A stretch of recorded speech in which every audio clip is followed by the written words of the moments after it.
les gars, alors qu'est-ce qu'on en pense de ces deux premiers épisodes de Daredevil Born Again? Est-ce que c'est bien? Est-ce que ça aurait pu être mieux? Est-ce que c'est nul? Et surtout, qu'est-ce que ça en dit sur la suite? On va voir tout ça tous ensemble dans cette vidéo.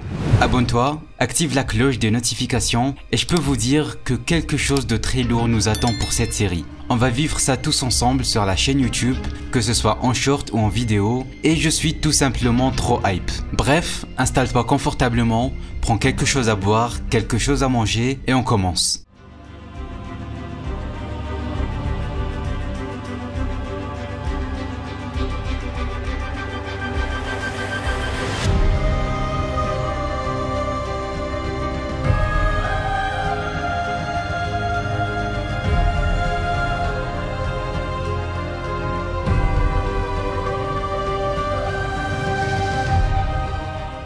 Alors, je vais commencer par parler de la scène tout simplement iconique, les 15-20 premières minutes du premier épisode. C'était incroyable. On utilise trop le mot incroyable pour tout ou rien maintenant, mais dites-vous, en fait, tu vois le mème de Absolute Cinéma, et ben j'étais comme ça durant toute la scène. Je levais les mains, je tenais ma tête et je gueulais tout simplement. Et cette scène-là va rentrer dans l'histoire. De nulle part, on vient, bon attention spoiler, on vient nous tuer Foggy, un personnage qu'on connaît depuis 3 saisons maintenant. Personne s'attendait à ça. Personnellement, j'avais vu des théories comme quoi il allait mourir parce que dans les trailers, on voyait qu'il avait les mêmes habits durant toutes les scènes où on le voyait. Mais quand même, je me suis dit que non, ça peut pas être ça. On peut pas nous tuer Foggy juste comme ça. C'est un personnage des plus importants de la série et c'est très rare qu'un film ou une série nous tue un personnage de ce type. Juste comme ça, comme si c'était un personnage secondaire. Et les gars, tout était ouf en fait. Et comme je l'ai dit dans mon short, la mise en scène, comment c'était filmé, la colorimétrie, la réalisation, on sentirait jamais qu'on est dans un projet Marvel, ou encore moins dans une série Marvel.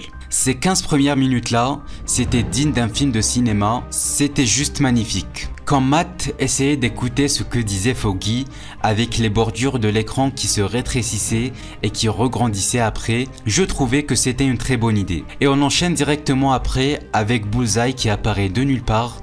On sait pas pourquoi, on sait pas comment, avec le plan séquence de 5 minutes qui commence du bas du bâtiment et qui monte avec Matt et Bullseye dans les escaliers. Ça nous rappelle les plans séquences de la série Netflix où à chaque fois on avait un plan séquence pour nous laisser scotcher devant nos écrans. C'était fou. Et quand on arrive au climax de ce plan-là, on entendait Foggy petit à petit qui se vidait de son sang. Et son cœur qui arrêtait de battre, avec Matt qui l'entendait durant tout le combat, ça rajoutait un enjeu et une pression pour que à la fin, Matt, fou de rage, jette Bullseye du haut du bâtiment après l'avoir tabassé et gagné le combat. Et ça va venir détruire tout ce qui nous a été construit durant les 3 premières saisons. On avait très souvent cette thématique où Matt confrontait ses idéaux et qui se posait la question de est-ce qu'il doit tuer ses adversaires. Notamment durant la saison 3, quand il pensait à tuer Fisk, qui aucune prison ne pouvait le garder. Mais à chaque fois, il reprenait son sang-froid et ses idéaux et finalement, il ne tue pas. Et cette thématique-là, un des points fondamentaux du personnage de Matt Murdock et de Daredevil, ne pas tuer ses adversaires. Et c'est ce qu'il a d'ailleurs confronté à Frank Castle, le Punisher, durant la saison 2. Et il lui a dit une phrase qu'on comprend durant cet épisode. Il lui a dit « Tu es à une seule mauvaise journée de devenir comme moi ». On l'a vu du coup dans ce premier épisode avec la mort de Foggy. Il a franchi la ligne rouge. Il a jeté Bullseye d'un bâtiment d'un sang-froid incroyable comme si c'était rien. Il lui a juste dit « Bah vas-y, j'en ai marre en fait. On s'en fout de qui je suis, de mes idéaux et de Daredevil ».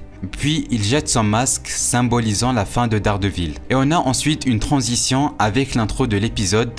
C'était magnifique, on nous a changé la musique de l'intro, elle avait un côté plus dramatique, plus mythologique dans le style de musique. Et ça nous créait la confrontation avec la première intro où tout se construisait, se modelait avec le son, notamment New York, Daredevil. Et là, en opposition, tout se détruisait, Kingpin, la plaque du cabinet d'avocats, Matt, Karen et Foggy, symbolisant la fin de ce cabinet, un badge de police qui se détruisait, symbolisant la corruption des policiers par Wilson Fisk, l'église qui se détruisait, symbolisant le questionnement de Matt envers sa religion. Vu que durant la saison 3, on a eu la mort du père avec qui il parlait à chaque fois. Et à la fin, Daredevil se reconstruit, symbolisant la renaissance et born again du coup. À part ça, dans la majeure partie des 2 épisodes, on avait le caïd qui était devenu maire de New York, l'intrigue principale de cette première saison de Daredevil Born Again, et on avait quelque chose d'hyper stylé à la fin du premier épisode, la confrontation entre Matt et le caïd quand il a gagné les élections. On voit que ça a dérangé Matt et que sa copine, j'ai oublié son nom, l'interrogeait et il lui dit qu'il y a eu maintes confrontations entre les deux. Cette confrontation, montrée par la réalisation, le caïd qui regarde New York du haut du toit et Matt Murdock qui regarde le ciel, ça symbolisait leur confrontation.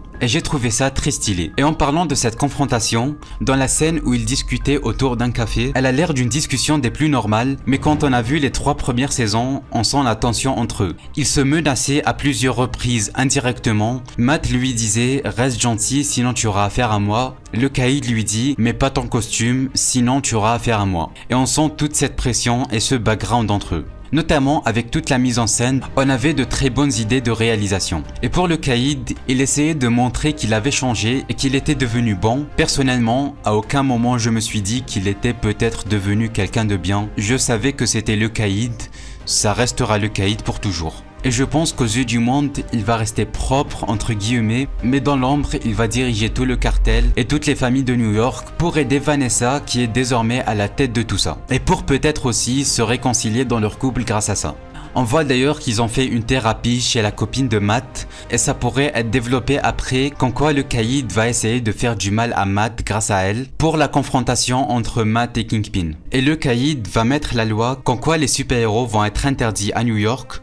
On a eu la mention de Spider-Man et du Punisher qui enfreignent la loi pour faire la justice. Et ça, le caïd va pas tolérer et ça va être un prétexte pour ses plans criminels avec Vanessa, qui elle a pris beaucoup de pouvoir entre la saison 3 de Netflix et cette saison. On l'avait jamais vue dans Echo ou dans Hawkeye et je pense que c'est là où elle a gravi les échelons. Et dans le 2e épisode, l'intrigue nous plonge avec le Tigre Blanc, accusé du meurtre d'un policier, et on voit que les policiers sont déjà corrompus. Et si les policiers le sont déjà, on estime que la corruption est déjà partout et que Wilson Fisk a commencé à préparer ses plans par-ci par-là et à planter des graines un peu partout. Notamment face au commissaire qui l'a empêché de démissionner en menaçant sa famille, et c'est là qu'on comprend, même si on le sait déjà, que le caïd n'a pas changé. Et donc du coup, Matt a pris comme client le Tigre Blanc et j'adore ce Matt Murdock avocat. On n'avait pas trop ça durant la saison 3 parce que Matt était ravagé et obsédé par Wilson Fisk et c'est un plaisir de voir Matt avec ses talents d'avocat et il est très fort et c'est un côté qu'on voudrait voir beaucoup plus. Et donc à voir où cette intrigue va nous emmener. Malheureusement l'acteur de Tigre Blanc est décédé, dommage, j'aurais aimé le revoir, il a l'air incroyable dans le 2e épisode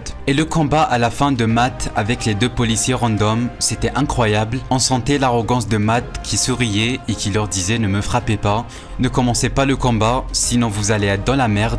Ils ont commencé le combat, il les a fracassés et il a poussé son cri incroyable.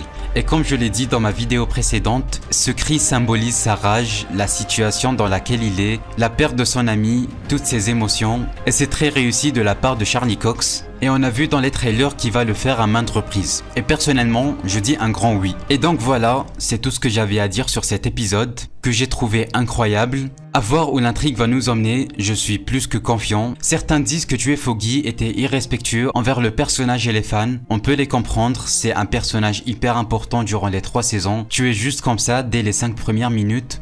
Et ce qui me fait rire, c'est que l'acteur est présent dans la promotion de la série, alors qu'il a même pas 5 minutes de temps d'écran. Bon, on comprend qu'il voulait pas spoiler, et comme il est très connu, ça fait vendre. Mais j'ai trouvé ça un peu drôle. Voilà, merci d'avoir regardé, et on se dit à la semaine prochaine, l'autre semaine, et l'autre semaine, pour les prochains épisodes. Et quelque chose d'incroyable nous attend avec Daredevil. Et aussi, un arc incroyable sur la chaîne, je vais charbonner les vidéos, charbonner les shorts. Et d'ailleurs, n'oubliez pas de me suivre sur Instagram et TikTok si vous ne me suivez pas encore. Merci d'avoir regardé et n'oublie pas, dans les moments difficiles, bombe le torse, serre les fesses et souris. Tu traverseras toute épreuve. C'était Norguys et à plus tard.